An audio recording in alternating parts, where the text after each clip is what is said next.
This is the way. Return of the Mandalorian. Indeed, this is one of the greatest characters ever made from Star Wars, next to Darth Vader. I was a little distracted from the main story of Book of Boba Fett. I was looking forward to Book of Boba Fett. This came out of left field for me. Even the title of the episode, Return of the Mandalorian, it was like a play, Return of the Jedi. And like I said, if you've seen my last episode, we were doing good, but we could have done better with some laser swords and some Jedi shit. And they delivered. It's almost like the mouse is in my fucking head. Don't live in my head, mouse. Don't live in my fucking head.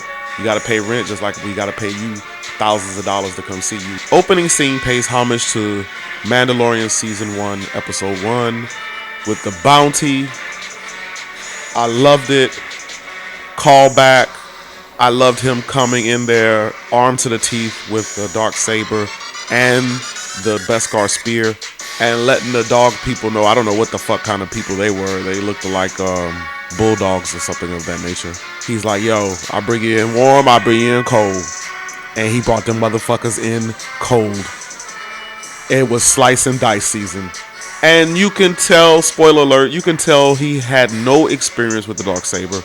It looked almost like it weighed 1,000 pounds because he hasn't tapped into his force ability or been trained at all. And we see that. The show gives us a good picture of it by his movements and the whoopsie when he almost slices his own fucking leg off. Then we get into the reason for him doing this bounty. We know that he doesn't have a ship. We don't even know where he is. They say where he is, but I've never heard this. It's brand new Star Wars shit going on. And he finds the old coven where he comes from, his coven, his clan. And there's only 2 left. The armorer's back, and the heavy gunner Mandalorian is there. They're the only ones that survived getting Din Djarin and Grogu off the planet. She asks him, you know, what's up with you? Where you been? The heavy gunner is really glad to see him at the moment. He's all fucked up from the darksaber. He slices his own goddamn self up.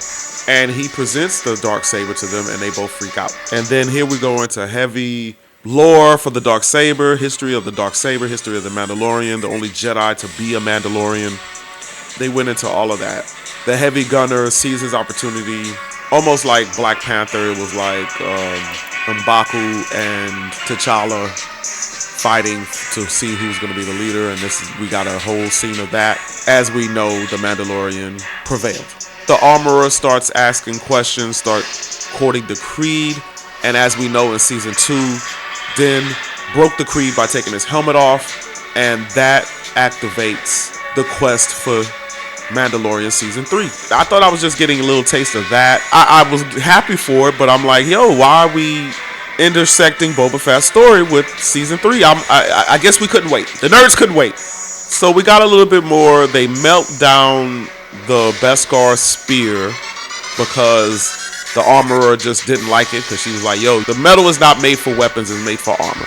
And you could tell she was a little bit annoyed by that, so she's like, yo, let's melt this bitch down. So he says, yeah, let's melt it down for some armor for Grogu. We didn't get a chance to see the armor that Grogu's gonna wear, so that's gonna be the big what the fuck moment of season 3, probably the beginning, or from the rumors, there's next episode of Boba Fett is going to be the continuation of this episode, which I hope it is not that much, so we can get back into Boba Fett. Spoiler alert, he gets a new ship, N1. It's a Naboo ship.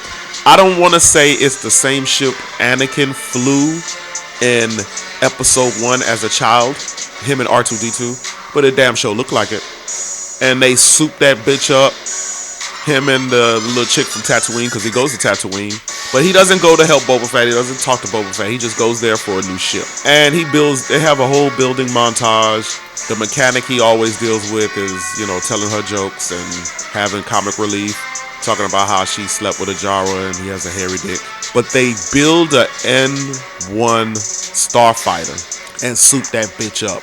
And then it had like a little pod for Grogu. It was a whole setup for him and Grogu flying off and being fucking Jedis and helping people and making money, which Star Wars is always about. It's setting up some serious Star Wars shit that we want. Lightsabers, Force, starships, and money. It was a dope fucking episode.